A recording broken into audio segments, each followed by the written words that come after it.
यहूदी नस्ल अपने आप को chosen people of the God कहते हैं। ये उन्हां च ही है, इसलिए ना कोई कन्वर्ट होकर यहूदी बन सकता है, ना ही वो चोजन पीपल होएगा। पोलिटिकल आइडियोलॉजी के तौर पर जो असी नाजीज़म की तबाही देखते हैं जिन्होंने की, उन्होंने एरियन रेस कि साडी race blue eyes blonde hair, वही चौड़ा मत्था गोरा रंग, ये सुपीरीयर रेस, आर्यन सुपीरीयर ने, बाकी सारे इनफीरीयर। भारत दे विच पावर उन्हां दे कोल है ਜਿਹੜੇ उस ब्राह्मण की सुपीरियॉरिटी यकीन रखते हैं, वर्ण आश्रम यकीन रखते हैं, मनु स्मृति यकीन रखते हैं। जो शूद्रां दे नाल वरतारा होया इन्हां 3,500 साल, तो जे उदों इन्हां बेदर्दां ने उस बस्ती नूं ही जिहड़ा वो दर्द तो बेगाना कर दिता है, तो अज जे लखां कोविड नाल मर गए, हज़ारां रोज़ मर रहे हैं, उन्होंने की फर्क पैंदा? ਤੁਹਾਡਾ ਸਭ ਦਾ ਭਰਪੂਰ ਸਵਾਗਤ ਹੈ। ਸੋ ਵਿਊਅਰਸ, ਐਂਡ ਵਾਲੇ ਸੈਕਸ਼ਨ ਦੇ ਵਿੱਚ ਆਪਾਂ ਗੱਲਬਾਤ ਕਰਨ ਜਾ ਰਹੇ ਹਾਂ ਕਿ ਭਾਰਤ ਵਿੱਚ ਕਰੋਨਾ ਦੀ ਮਾਰ ਨਾਲ ਲੱਖਾਂ ਲੋਕ ਮਰ ਚੁੱਕੇ ਹਨ ਅਤੇ ਹਜ਼ਾਰਾਂ ਲੋਕ ਰੋਜ਼ ਮਰ ਰਹੇ ਹਨ। ਆਰਐਸਐਸ ਨੂੰ 2022 ਵਿੱਚ ਯੂਪੀ ਅਤੇ ਪੰਜਾਬ ਵਿੱਚ ਹੋਣ ਵਾਲੀਆਂ ਚੋਣਾਂ ਜਿੱਤਣ ਦਾ ਫਿਕਰ ਜ਼ਿਆਦਾ ਸਤਾ ਰਿਹਾ ਹੈ। ਉਹਨਾਂ ਦਾ ਸਾਰਾ ਧਿਆਨ ਇਹ ਚੋਣਾਂ ਜਿੱਤਣ ਦੀ ਵਿਉਂਤਬੰਦੀ ਕਰਨ ਵਿੱਚ ਹੀ ਲੱਗਾ ਹੋਇਆ ਹੈ। ਸੋ ਇਸ ਬਾਰੇ ਆਪਾਂ ਵਿਚਾਰ ਚਰਚਾ ਕਰਨ ਜਾ ਰਹੇ ਹਾਂ, ਔਰ ਨਾਲ ਹੀ रूह की खुराक गुरबाणी विचारां ਦੀ ਸਾਂਝ ਵੀ ਤੁਹਾਡੇ ਨਾਲ ਪਾਈ ਜਾਏਗੀ। ਸੋ ਅਸੀਂ ਚਾਹਾਂਗੇ कि ਤੁਸੀਂ ਸਾਡੇ ਨਾਲ ਇਸੇ ਤਰ੍ਹਾਂ ਬਣੇ ਰਹਿਣਾ। ਦੇਖਣ ਸੁਣਨ ਲਈ ਲਿਖਣ ਲਈ ਤੁਹਾਡਾ ਸਭ ਦਾ ਬਹੁਤ ਬਹੁਤ ਸ਼ੁਕਰੀਆ ਜੀ। ਡਾਕਟਰ ਸਾਹਿਬ ਕੀ ਕਹਿਣਾ ਚਾਹੋਗੇ ਇਸ ਮੁੱਦੇ ਬਾਰੇ?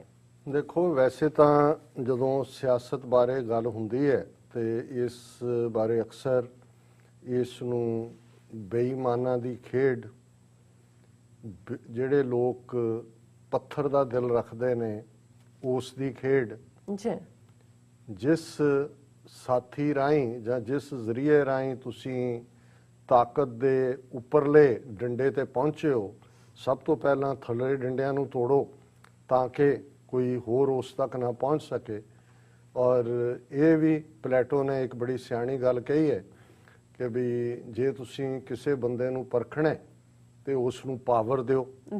बहुत बार असीं ये भी कहते हैं कि जी जदों लोकां कोल किसी कोल पावर आती है तो वो बदल जाता है। और उहदे ते एक होर सियाणे ने कहा, जिहदे नाल मैं ज़्यादा सहमत है, कि वो बदलता नहीं है, उसका असल बाहर आ जाता है। पहला ही वो हुंदा है वो, पर वो नज़र उदों ही आता है जदों किसी हथ पावर आती है। तो इकतदार की भुख, चौधर की भुख, ये सारे इस बारे असीं अक्सर जिहड़ा अपनी बोली दे विच गल्लां सुणांदे हैं भी कौन की सी और जदों की बन गया, उन्हें की वरतारा कीता है। फिर उन्होंने अपने कई बारी मापिओ भी जिहड़े ने उन्होंने भी वो इंट्रोड्यूस करवाउण लगे हैं, कहेगा कि बई ये मेरे पिंड दे ने, उन्होंने तो भी डिनाई कर रहा हुंदा है। और उन्होंने ओन करना, गरीब रिश्तेदार नूं तां नेड़े कौन लगण दिंदा है। ये असीं आम भी जिहड़ा लोकां कोल माड़ा मोटा अहुदा जां धन आ जांदा है उन्हां बारे गल करदे हैं। पर अज असीं उस सिचुएशन च फसे हुए हैं, दुनिया के नक्शे दे उत्ते भारत नां दा देश,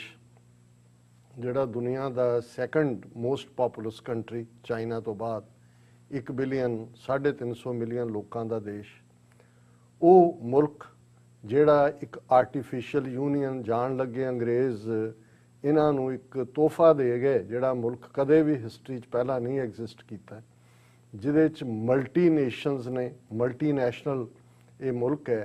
लेकिन किवें एक धिर जिसकी आइडियोलॉजी नाजी आइडियोलॉजी की तर्ज के उत्ते उस खिते दे विच डिवेलप हुई 100 साल दे विच, और किवें उन्होंने इकतदार हासिल करके 2014 तो बाद जदों कि उन्होंने को एब्सोलूट मेजोरिटी आई, हालांकि इस तो पहला भी बीजेपी का प्राइम मिनिस्टर वाजपेयी 3 बार प्राइम मिनिस्टर बनया, एक बार 13 दिन लई, एक बार 13 महीने लई, एक बार 5 साल लई। हालांकि उन्हें 6 महीने पहला इलैक्शन करवा दी, पर वो क्योंकि डिपेंडेंट सी दूसरिया पार्टियां दे अजे एब्सोलूट मेजोरिटी तो नहीं सी आई।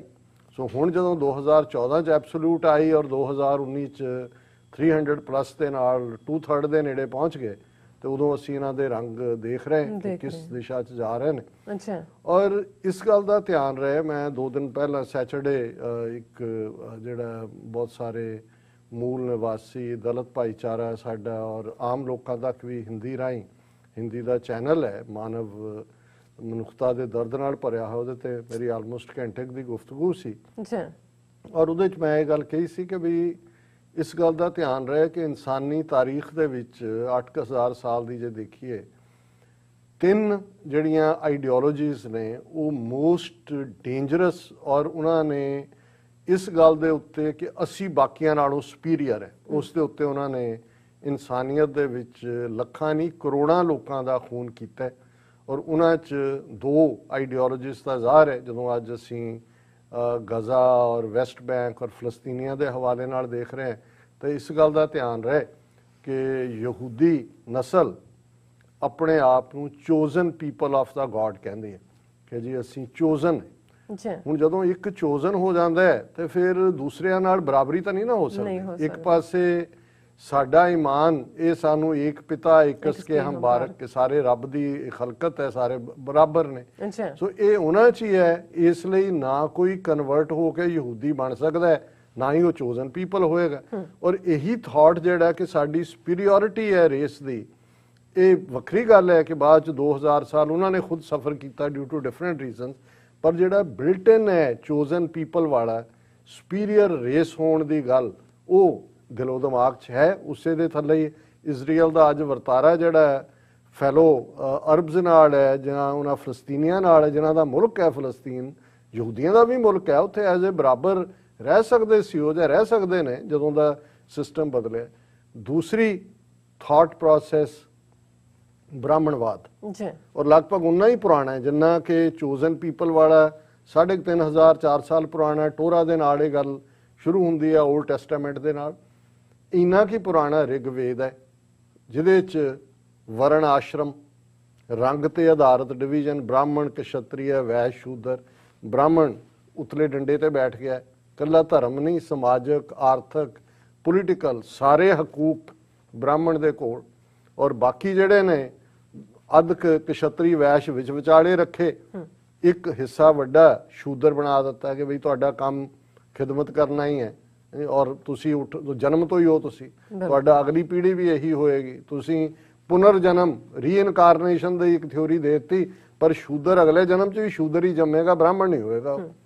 ਹੁਣ ਇਹ ਜਿਹੜਾ ਰੇਸ ਦੀ ਵੀ ਸੁਪੀਰੀਅਰਿਟੀ, ਬ੍ਰਾਹਮਣ ਆਪਣੇ ਆਪ 'ਚ ਇੱਕ ਉਹਦੀ ਡੈਫੀਨੇਸ਼ਨ ਵੀ ਹੈ ਕਿ ਭਾਈ ਉਹਦਾ ਗੌਰ ਵਰਨ ਰੰਗ ਗੋਰਾ ਹੈ ਔਰ ਚੌੜਾ ਮੱਥਾ ਹੈ, ਐਰੀਅਨ ਰੇਸ ਦੇ ਜਿਹੜੇ। ਔਰ ਇਹ ਧਰਮ ਦੇ ਨਾਂ ਤੇ ਤਾਂ ਬ੍ਰਾਹਮਣਵਾਦ, ਹਿੰਦੂ ਥਾਟ ਔਰ ਯਹੂਦੀ ਥਾਟ ਦੀ ਅਸੀਂ ਗੱਲ ਕੀਤੀ। ਪੋਲੀਟੀਕਲ ਆਈਡੀਓਲੋਜੀ ਦੇ ਤੌਰ ਤੇ ਜਦੋਂ ਅਸੀਂ ਨਾਜ਼ੀਜ਼ਮ ਦੀ ਤਬਾਹੀ ਦੇਖਦੇ ਹਾਂ ਜਿਨ੍ਹਾਂ ਨੇ ਕੀਤੀ, ਉਹਨਾਂ ਨੇ ਐਰੀਅਨ ਰੇਸ, ਔਰ ਜੇ ਤੁਸੀਂ ਐਰੀਅਨ ਦਾ ਵੀ, ਐਰੀਅਨ ਆਰੀਆ ਲਫ਼ਜ਼ ਹੈ ਜਿਹਨੂੰ ਬ੍ਰਾਹਮਣਵਾਦੀਆਂ ਨੇ ਆਰੀਆ ਸਮਾਜ, ਆਰੀਆ ਸਭਾ, ਉਹਨੂੰ ਅੰਗਰੇਜ਼ੀ ਆਰੀਆ ਆ ਸਿੱਧਾ ਕਹਿਣਾ ਨਹੀਂ ਆਉਂਦਾ, ਉਹਨੂੰ ਏਰੀਅਨ ਕਹਿ ਦਿੰਦੇ ਨੇ। ਹਿੰਦੂ ਮੰਦਰਾਂ ਦੇ ਉੱਤੇ ਤੁਸੀਂ ਝੰਡੇ 'ਚ ਲੱਗਾ ਸਵਾਸਤਿਕਾ ਦੇਖੋ, ਥੋੜਾ ਜਿਹਾ ਉਹਦੀ ਸ਼ੇਪ 'ਚ ਫਰਕ ਪਾਇਆ, ਉਹੀ ਉਹਨੂੰ ਕਹਿੰਦੇ ਉਹ ਵੀ ਸਵਾਸਤਿਕਾ ਹੀ ਸੀ। ਕਿ ਸਾਡੀ race blue eyes, blonde hair, ਉਹੀ ਚੌੜਾ ਮੱਥਾ, ਗੋਰਾ ਰੰਗ, ਇਹ ਸੁਪੀਰੀਅਰ ਰੇਸ। ਆਰੀਅਨ ਸੁਪੀਰੀਅਰ ਨੇ, ਬਾਕੀ ਸਾਰੇ ਇਨਫੀਰੀਅਰ ਨੇ। ਉਹਨਾਂ ਨੂੰ ਯਹੂਦੀਆਂ ਨੂੰ ਵੀ ਇਨਫੀਰੀਅਰ ਰੇਸ ਹੋ ਤਾਂ ਉਹਨਾਂ ਨੇ ਆਪਣਾ ਆਰਟੀਫਿਸ਼ੀਅਲ ਟੈਸਟ ਕਰਵਾਏ, ਦੂਜੇ ਕਰਵਾਏ, ਔਰ ਇਹ ਪ੍ਰੂਵ ਕਰਨ ਲਈ ਕਿ ਵੀ ਇਹ ਬਾਕੀ ਸਭ ਰੇਸਿਸ ਘਟੀਆ ਨੇ। ਹੁਣ ਇਹਨਾਂ ਨੇ ਕਿੰਨੀ ਤਬਾਹੀ ਕੀਤੀ ਇਨਸਾਨੀਅਤ ਦੀ, ਇਹ ਸਾਡੇ ਸਾਹਮਣੇ ਹੈ। ਔਰ ਅੱਜ ਭਾਰਤ ਦੇ ਵਿੱਚ ਪਾਵਰ ਉਹਨਾਂ ਦੇ ਕੋਲ ਹੈ ਜਿਹੜੇ ਉਸ ਬ੍ਰਾਹਮਣ ਦੀ ਸੁਪੀਰੀਅਰਿਟੀ 'ਚ ਯਕੀਨ ਰੱਖਦੇ ਨੇ, ਵਰਣ ਆਸ਼ਰਮ 'ਚ ਯਕੀਨ ਰੱਖਦੇ ਨੇ, ਮਨੂ ਸਮ੍ਰਿਤੀ 'ਚ ਯਕੀਨ ਰੱਖਦੇ ਨੇ, ਸੈਕੂਲਰਿਜ਼ਮ 'ਚ ਉਹਨਾਂ ਦਾ ਜਾਂ ਇੱਕੋ ਬਾਗ ਦੇ ਵਿੱਚ ਅੱਡ-ਅੱਡ ਫੁੱਲ ਹੋ ਸਕਦੇ ਨੇ, ਇਸ ਕਨਸੈਪਟ 'ਚ ਯਕੀਨ ਨਹੀਂ ਰੱਖਦੇ। ਜਿਹੜੇ ਮੰਨਦੇ ਨੇ ਕਿ ਭਾਈ ਬ੍ਰਾਹਮਣ ਉੱਤੇ ਬੈਠਾ ਔਰ ਉਹੀ ਡਿਸਾਈਡ ਕਰੇਗਾ। ਹੁਣ ਇਹ ਚੱਲਦੇ ਆ, ਔਰ ਜੇ 3500 ਜੋ ਸ਼ੂਦਰਾਂ ਦੇ ਨਾਲ ਵਰਤਾਰਾ ਹੋਇਆ ਇਹਨਾਂ 3500 ਸਾਲ, ਤੇ ਜੇ ਉਦੋਂ ਇਹਨਾਂ ਬੇਦਰਦਾਂ ਨੇ ਉਸ ਬਸਤੀ ਨੂੰ ਹੀ ਜਿਹੜਾ ਉਹ ਦਰਦ ਤੋਂ ਬੇਗਾਨਾ ਕਰ ਦਿੱਤਾ, ਤੇ ਅੱਜ ਜੇ ਲੱਖਾਂ ਕੋਵਿਡ ਨਾਲ ਮਰ ਗਏ, ਹਜ਼ਾਰਾਂ ਰੋਜ਼ ਮਰ ਰਹੇ ਨੇ, ਉਹਨਾਂ ਨੂੰ ਕੀ ਫਰਕ ਪੈਂਦਾ? ਉਹਨਾਂ ਨੇ ਤਾਂ ਇਹ ਦੇਖਿਆ ਕਿ 2014 'ਚ ਮੋਦੀ ਹਿਰਦੇ ਸਮਰਾਟ ਹਿੰਦੂਆਂ ਦਾ, ਹਜ਼ਾਰਾਂ ਮੁਸਲਮਾਨਾਂ ਦਾ ਖੂਨ ਡੋਲ ਕੇ ਗੁਜਰਾਤ ਦੇ ਵਿੱਚ ਪਾਵਰ 'ਚ ਆਉਂਦਾ ਹੈ। 2019 ਤੱਕ ਪਹੁੰਚਦੇ ਆ, ਡਰਾਮੇਬਾਜ਼ੀਆਂ, ਨੌਟੰਕੀਆਂ, ਬਾਲਾਕੋਟ, ਕਸ਼ਮੀਰ, ਇੱਧਰ ਉੱਧਰ ਕਰਕੇ ਉਹ ਵਾਪਸ ਪਾਵਰ 'ਚ ਆਉਂਦਾ ਹੈ। ਔਰ ਹੁਣ ਉਸ ਪਾਵਰ ਨੂੰ ਹਮੇਸ਼ਾ ਲਈ ਹਿੰਦੂ ਤਵੀਆਂ ਦੇ ਲਈ ਰਿਜ਼ਰਵ ਕਰਨ ਦੇ ਲਈ ਉਹਨਾਂ ਨੂੰ ਕੋਈ ਨਹੀਂ ਹੈ ਫਿਕਰ ਕਿ ਜੀ ਕੋਵਿਡ-19 ਨਾਲ ਕੀ ਹੋਇਆ ਹੈ ਜਾਂ ਸਾਡੀ ਤੋਏ ਤੋਏ ਹੋ ਰਹੀ ਆ। ਉਹਨਾਂ ਨੂੰ ਲੱਗਦਾ ਹੈ ਕਿ ਬਈ ਅੰਨੇ ਵੀ ਹੋਏ ਨੇ, ਤਾਕਤ ਅੰਨਾ ਵੀ ਕਰ ਦਿੰਦੇ ਨੇ। ਇਕਤਦਾਰ ਦਾ ਇਹ ਵੀ ਇੱਕ ਹਿੱਸਾ ਹੁੰਦਾ ਹੈ ਕਿ ਭਾਈ ਤੁਹਾਨੂੰ ਨਜ਼ਰ ਨਹੀਂ ਆ ਰਿਹਾ ਹੁੰਦਾ, ਨਾ ਕੋਈ ਸੁਣ ਰਿਹਾ ਹੁੰਦਾ ਹੈ। ਔਰ ਅਸੀਂ ਇਹ ਦੇਖਦੇ ਹਾਂ ਕਿ 2022 ਦੇ ਵਿੱਚ ਯੂਪੀ ਦੇ ਵਿੱਚ ਵੀ ਅਸੈਂਬਲੀ ਚੋਣਾਂ ਨੇ, ਪੰਜਾਬ ਦੇ ਵਿੱਚ ਵੀ ਨੇ, ਯੂਪੀ 'ਚ ਗੰਗਾ ਦੇ ਕੰਢੇ ਹਜ਼ਾਰਾਂ ਲਾਸ਼ਾਂ ਦੀ ਕਹਾਣੀ ਔਰ ਟੋਟਲ, ਔਰ ਬਜਾਏ ਕਿ ਇਹ ਉੱਥੇ ਥਰਡ ਵੇਵ ਜਿਹੜੀ ਬੱਚਿਆਂ ਨੂੰ ਟਾਰਗੇਟ ਕਰ ਸਕਦੀ ਹੈ ਉਹਦਾ ਵੀ ਹੈ, ਉਹਦੇ ਵੱਲ ਬਹੁਤਾ ਧਿਆਨ ਨਹੀਂ। ਤੁਸੀਂ ਖਬਰ ਦੇਖੋਗੇ, Modi BJP RSS meeting was on way to undo damage of Yogi government's COVID handling in UP. Modi, Shah, Nadda and RSS met Sunday 9 months before UP goes to the polls. Sources say CM Yogi Adityanath may not get as much of a free hand anywhere. 9 months before ਹੁਣ ਉਹਨਾਂ ਨੂੰ ਇਹ ਹੈ ਕਿ ਜੀ ਇਹ ਮੋਦੀ ਇਹ ਦੇਖ ਰਿਹਾ ਜਾਂ RSS ਦੇਖ ਰਹੀ ਹੈ ਕਿ ਜੀ ਇਹ ਤਾਂ ਜਲੂਸ ਨਿਕਲਿਆ ਯੋਗੀ ਦਾ ਤੇ 9 ਮਹੀਨੇ ਚੋਣਾਂ 'ਚ ਰਹਿ ਗਏ ਨੇ। ਹੁਣ ਇਹ ਸਾਰੀ ਸਟ੍ਰੈਟੇਜਾਈਜ਼ ਕਰ ਰਹੇ ਨੇ, ਉਹ ਆਪਣੇ ਸਾਰੇ ਐਕਸਪਰਟਸ ਨੂੰ ਸੱਦਣਗੇ, ਵੋਟ ਬੈਂਕ ਜ਼ਿਲ੍ਹਾ ਵਾਈਜ਼, ਹਾਲਾਂ EVM ਮਸ਼ੀਨਾਂ ਜਿਉਂਦੀਆਂ ਰਹਿਣ, ਉਹ ਉਹਨਾਂ ਨੂੰ ਜਿਤਾਉਣ ਲਈ ਕਾਫੀ ਨੇ ਉਹ ਫਾਈਨਲ। ਲੇਕਿਨ ਉਸ ਤੋਂ ਪਹਿਲਾਂ ਉਹ ਆਪਣਾ ਸਾਰਾ ਪਾਰਟ ਕਰ ਰਹੇ ਨੇ। ਪੰਜਾਬ ਦੇ ਹਵਾਲੇ ਨਾਲ ਅਸੀਂ ਗੱਲ ਕੀਤੀ ਸੀ ਕਿ ਇਹਨਾਂ ਨੇ ਕਿਵੇਂ 15% ਜਿਹੜਾ ਇਹਨਾਂ ਦਾ solid upper class Hindu vote bank ਹੈ ਉਹਦੇ ਨਾਲ ਉਹਨਾਂ ਨੇ ਕਿਵੇਂ Dalit vote bank, schedule caste, schedule tribe ਜਿਹੜਾ ਦਲਿਤ ਪੱਤਾ ਕਿ ਅਸੀਂ ਚੀਫ ਮਿਨਿਸਟਰ ਬਣਾਵਾਂਗੇ, ਔਰ ਬੀਬੀ ਮਾਇਆਵਤੀ ਜਿਹੜੀ ਬੜੀ ਮਰਕਿਊਰੀਅਲ ਵੀ ਹੈ ਔਰ ਉਹਦੀਆਂ ਫਾਈਲਾਂ ਵੀ CBI ਨੇ ਜਿਹੜੀਆਂ ਰੱਖੀਆਂ ਹੋਈਆਂ ਸਾਹਮਣੇ। ਇਸ ਲਈ ਤੁਸੀਂ ਪਿਛਲੇ ਪੀਰੀਅਡ 'ਚ ਉਹਨੂੰ ਦੇਖੋਗੇ ਨਹੀਂ ਕਿ ਮਾਇਆਵਤੀ, ਕਿਉਂਕਿ ਉਹ ਲਾਲੂ ਯਾਦਵ ਦੀ ਤਰ੍ਹਾਂ ਜਿਹੜੀ ਹੈ ਉਹ ਜੇਲ੍ਹ ਨਹੀਂ ਬਹਿਣਾ ਚਾਹੁੰਦੀ। ਔਰ ਪੰਜਾਬ ਦੇ ਵਿੱਚ ਲਗਭਗ 34% ਜਿਹੜਾ ਉਹ ਵੋਟ ਬੈਂਕ ਹੈ। ਸੋ ਫਾਈਨਲ ਸਟੇਜ ਤੇ ਕੋਈ ਨਾ ਕੋਈ ਉਧਰ ਵੀ ਹੋਏਗਾ। ਲੇਕਿਨ ਆਲਰੇਡੀ ਸੌਦਾ ਸਾਧ ਜਿਹਦਾ ਵੱਡੀ ਫਾਲੋਅਰ ਜਿਹੜੇ ਮਾਲਵਾ ਰੀਜਨ ਦੇ ਵਿੱਚ ਉਹ ਸਮਾਜ ਦੇ ਡਿਪਰਾਈਵਡ ਤਬਕੇ 'ਚੋਂ ਨੇ। ਸੋ ਉਹ ਇਹ ਕੈਲਕੂਲੇਟ ਕਰ ਰਹੇ ਨੇ ਕਿ ਭਾਈ ਇਹ ਸੋਲਿਡ ਹਿੰਦੂ ਵੋਟ ਬੈਂਕ ਔਰ ਸੌਦਾ ਸਾਧ ਦੇ ਚੇਲੇ ਔਰ ਦਲਿਤ ਉਹਨਾਂ ਨੂੰ ਇਹ ਕਹਿ ਕੇ ਨਫ਼ਰਤ ਫੈਲਾਣਗੇ, ਬਹੁਤ ਡਰਟੀ ਮਾਹੌਲ ਕ੍ਰੀਏਟ ਕਰਨਾ ਚਾਹਣਗੇ। ਔਰ ਉਹਦੇ ਲਈ ਹਰਿਆਣੇ 'ਚ ਜਿਵੇਂ ਉਹਦੀ ਪੈਰੋਲ ਕਰਨੀ, ਅਰਦਾਸ ਕਰਵਾਣੀ ਔਰ ਉਹਨੂੰ ਫਿਰ ਵਿਜੇ ਸਾਂਪਲਾ ਵਰਗੇ ਦਾ ਡਿਫੈਂਡ ਕਰਨਾ, ਅਸੀਂ ਆਲਰੇਡੀ ਗੱਲ ਕੀਤੀ ਹੈ। ਪਰ ਇੱਕ ਖਬਰ ਇਸ ਹਵਾਲੇ ਨਾਲ ਸੀ ਹਿਮਾਚਲ ਦੇ, religious sect may get not to sell land gifted by followers, amendment to ceiling on land holdings act to be considered by cabinet today। Shimla date line ਦੀ ਖਬਰ ਹੈ। ਹੁਣ ਉਹਨਾਂ ਨੇ ਬੜੀ ਚਲਾਕੀ ਨਾਲ ਸੈਕਟ ਦਾ ਨਾਂ ਨਹੀਂ ਦਿੱਤਾ, ਇਹਦੇ ਜਾਂ ਸੌਦਾ ਸਾਧ ਹੋਏਗਾ ਜਾਂ ਰਾਧਾ ਸਵਾਮੀ ਹੋਣਗੇ, ਇਹਨਾਂ ਦੋਨਾਂ ਦੇ ਹੀ ਡੇਰੇ ਉੱਥੇ ਨੇ। ਹੁਣ ਹਿਮਾਚਲ ਦੇ ਵਿੱਚ ਅਦਰਵਾਈਜ਼ ਡੋਮਿਸਾਈਲ ਐਕਟ ਲਾਗੂ ਹੈ, ਕੋਈ ਗੈਰ ਹਿਮਾਚਲੀ ਜਿਹੜੀ ਹੈ ਉਹ ਜ਼ਮੀਨ ਨਹੀਂ ਖਰੀਦ ਸਕਦਾ ਕਾਸ਼ਤ ਵਾਲੀ, ਔਰ ਉਹ ਪਰਮਿਸ਼ਨ ਲੈਣੀ ਪੈਂਦੀ ਹੈ। ਪਰ ਹੁਣ ਤੁਸੀਂ ਖਬਰ, ਮੈਂ ਕਿਉਂਕਿ ਵੇਰਵਾ ਨਹੀਂ ਦਿਆਂਗਾ, ਆਲਰੇਡੀ ਟਾਈਮ ਹੋ ਰਿਹਾ, ਪਰ ਉਹਨਾਂ ਦਾ ਇਹੀ ਕਹਿਣਾ ਕਿ ਜੀ ਅਸੀਂ ਕਿਉਂਕਿ ਕੋਵਿਡ ਦੇ ਚੱਲਦੇ ਹਾਂ, ਡੇਰੇ ਦੇ ਚੇਲਿਆਂ ਨੇ ਬਹੁਤ ਲੋਕਾਂ ਦੀ ਸੇਵਾ ਕੀਤੀ ਹੈ, ਇਸ ਲਈ ਅਸੀਂ ਉਹਨਾਂ ਨੂੰ ਇਹ ਜਿਹੜਾ ਉਹ ਐਕਸੈਪਸ਼ਨ ਦੇ ਸਕਦੇ ਹਾਂ। ਕੈਬਨਿਟ ਨੇ ਇਹ ਮੀਟਿੰਗ ਰੱਖੀ ਹੋਈ ਹੈ ਕਿ ਇਹ ਜਿਹੜੀ ਹੈ ਉਹਨਾਂ ਨੂੰ ਲੈਂਡ ਹੋਲਡਿੰਗ ਐਕਟ 1972 ਜਿਹੜਾ ਹਿਮਾਚਲ ਨੇ ਬਣਾਇਆ ਹੋਇਆ ਉਸ ਤੋਂ ਐਗਜ਼ੈਂਪਟ ਕਰਕੇ ਔਰ ਇਸ ਦੇ ਥੱਲੇ ਤਾਂ ਕਿ ਜਿਹੜੀ ਉਹਨਾਂ ਨੂੰ ਗਿਫਟ ਦੇ ਵਿੱਚ ਲੈਂਡ ਮਿਲੀ ਹੋਈ ਹੈ ਉਹ ਵੇਚ ਸਕਣ। ਸੋ ਹੁਣ ਜ਼ਾਹਰ ਹੈ ਕਿ ਇਹ ਮੈਨੂੰ ਲੱਗਦਾ ਵੀ ਮੋਸਟ ਲਾਈਕਲੀ ਸੌਦਾ ਸਾਧ ਹੈ, ਨਹੀਂ ਤਾਂ ਰਾਧਾ ਸਵਾਮੀ, ਪਰ ਦੋਨੋਂ ਹੀ ਇਹਨਾਂ ਦੇ ਵੋਟ ਬੈਂਕ ਨੇ ਔਰ ਅਲਟੀਮੇਟਲੀ ਇਹਨਾਂ ਨੇ ਵਰਤਣਾ। ਸੋ ਇਹ ਜਿਹੜਾ ਸਿੰਪਲ ਗੱਲ ਕਹੀ ਜਾਂਦੀ ਹੈ ਉਹ ਉੱਥੇ ਟਰੂ ਹੈ ਕਿ ਲੋਕ ਲਾਸ਼ਾਂ ਗਿਣ ਰਹੇ ਨੇ, ਇਹ ਵੋਟਾਂ ਗਿਣ ਰਹੇ ਨੇ। ਔਰ ਜਿਵੇਂ ਅਸੀਂ ਰੋਜ਼ਾਨਾ ਕਬੀਰ ਸਾਹਿਬ ਦੀ ਬਾਣੀ ਤੇ ਵਿਚਾਰ ਕਰਦੇ ਹਾਂ ਔਰ ਇਸ ਦੇ ਉੱਤੇ ਰਾਗ ਦਾ ਟਾਈਟਲ ਇਹੀ ਚੱਲ ਰਿਹਾ ਹੈ ਕਿ ਸੋਰਠ ਵੀ ਔਰ ਜਿਹੜਾ ਦੂਸਰਾ ਸੀ ਰਾਗ, ਮੈਂ ਇਹਦੇ ਤੇ ਪੈਨ ਡਾਊਨ ਨਹੀਂ ਕੀਤਾ ਹੈ, ਉਹੀ ਕੰਟੀਨਿਊਟੀ ਹੈ ਜਿਸ ਨੂੰ ਉਹਨਾਂ ਨੇ ਕਬੀਰ ਸਾਹਿਬ ਨੇ ਫਰਮਾਇਆ, ਅਬ ਮੋਕੋ ਪਏ ਰਾਜਾ ਰਾਮ ਸਹਾਈ, ਜਨਮ ਮਰਨ ਕਟ ਪਰਮ ਗਤ ਪਾਈ ਰਹਾਓ। ਰਹਾਓ ਦੀ ਤੁਕ ਜਿਵੇਂ ਓਪਨਿੰਗ ਤੁਕ ਹੁੰਦੀ ਹੈ ਔਰ ਗੌੜੀ ਵੀ ਸੋਰਠ ਵੀ, ਇਹਦਾ ਟਾਈਟਲ ਹੈ ਕਿ ਮੇਰੇ ਰਾਜਾ ਰੱਬ ਹੈ ਕਿ ਭਾਈ तुम हो सब राजन के राजा। दुनिया ਦੇ ਜਿੰਨੇ ਕਿੰਗ ਨੇ ਤੁਸੀਂ हे ਵਾਹਿਗੁਰੂ ਰਾਜਿਆਂ ਦੇ ਰਾਜਾ ਹੋ ਕਿ ਮੇਰੀ ਪ੍ਰੀਤ ਮੇਰੇ ਇਹ ਮੁਹੱਬਤ ਉਸ ਰੱਬ ਦੇ ਨਾਲ ਹੈ। ਉਹ ਮੇਰੇ ਤੇ ਸਿਰ ਦੇ ਉੱਤੇ ਉਹਦਾ ਹੱਥ ਹੈ। ਅਬ ਮੋਕੋ ਭੈ ਰਾਜਾ ਰਾਮ ਸਹਾਈ। ਸਹਾਈ ਹੁੰਦਾ ਪ੍ਰੋਟੈਕਸ਼ਨ ਚ ਲੈ ਆਣਾ। ਜਨਮ ਮਰਨ ਕੱਟ ਪਰਮ ਗਤ ਪਾਈ। ਜਿਹੜਾ ਜੀਣ ਮਰਨ ਦਾ ਗੇੜ ਹੈ ਉਹ ਕੱਟ ਦਿੱਤਾ ਹੈ ਔਰ ਮੈਂ ਉਸ ਬਲਿਸ ਦੀ ਆਨੰਦ ਦੀ ਸੁਪਰੀਮ ਜਿਹੜੀ ਹਾਲਤ ਹੁੰਦੀ ਹੈ ਉਸ ਦੇ ਵਿੱਚ ਮੈਂ ਸਾਧੂ ਸੰਗਤ ਦਿਓ ਰਲਾਏ ਪੰਚ ਦੂਤ ਤੇ ਲਿਓ ਛਡਾਏ ਅੰਮ੍ਰਿਤ ਨਾਮ ਜਪੋ ਜਪ ਰਸਨਾ ਅਮੋਲ ਦਾਸ ਕਰ ਲੀਨੋ ਆਪਣਾ। ਕਿ ਵਾਹਿਗੁਰੂ ਨੇ ਰਹਿਮਤ ਕਰਕੇ ਮੈਨੂੰ ਭਲੇ ਲੋਕਾਂ ਦੀ ਸੰਗਤ ਦੇ ਵਿੱਚ ਸ਼ਾਮਲ ਕਰ ਦਿੱਤਾ ਹੈ। ਪੰਚ ਦੂਤ ਕਾਮ ਕ੍ਰੋਧ ਲੋਭ ਮੋਹ ਹੰਕਾਰ ਤੋਂ ਮੇਰਾ ਛੁਟਕਾਰਾ ਹੋ ਗਿਆ ਹੈ ਔਰ ਮੇਰੀ ਰਸਨਾ ਮੇਰੀ ਜ਼ਬਾਨ ਤੋਂ ਹਮੇਸ਼ਾ ਅੰਮ੍ਰਿਤ ਵਰਗਾ ਮਿੱਠਾ ਰੱਬ ਦਾ ਨਾਂ ਨਿਕਲਦਾ ਹੈ ਔਰ ਮੈਨੂੰ ਆਪਣੇ ਦਾਸ ਨੂੰ ਨੌਕਰ ਨੂੰ ਆਪਣਾ ਬਣਾ ਕੇ ਰੱਬ ਨੇ ਅਮੋਲ ਬਣਾ ਦਿੱਤਾ ਹੈ, ਇੰਨਾ ਕੀਮਤੀ ਬਣਾ ਦਿੱਤਾ ਹੈ। ਸਤਿਗੁਰ ਕੀਨੋ ਪਰਉਪਕਾਰ ਕਾਢ ਲੀਨ ਸਾਗਰ ਸੰਸਾਰ ਚਰਨ ਕਮਲ ਸਿਉ ਲਾਗੀ ਪ੍ਰੀਤ ਗੋਬਿੰਦ ਬਸੈ ਨਿਤਾ ਨਿਤ ਜੀਤ। ਕਿ ਸਤਿਗੁਰੂ ਨੇ ਰੱਬ ਨੇ ਅਕਾਲ ਪੁਰਖ ਨੇ ਮੇਰੇ ਤੇ ਬੜਾ ਉਪਕਾਰ ਕੀਤਾ ਹੈ। ਮੈਨੂੰ ਇਸ ਜਲਦੇ ਬਲਦੇ ਸੰਸਾਰ ਵਿਕਾਰਾਂ ਦੀ ਅੱਗ ਚੋਂ ਕੱਢ ਲਿਆ।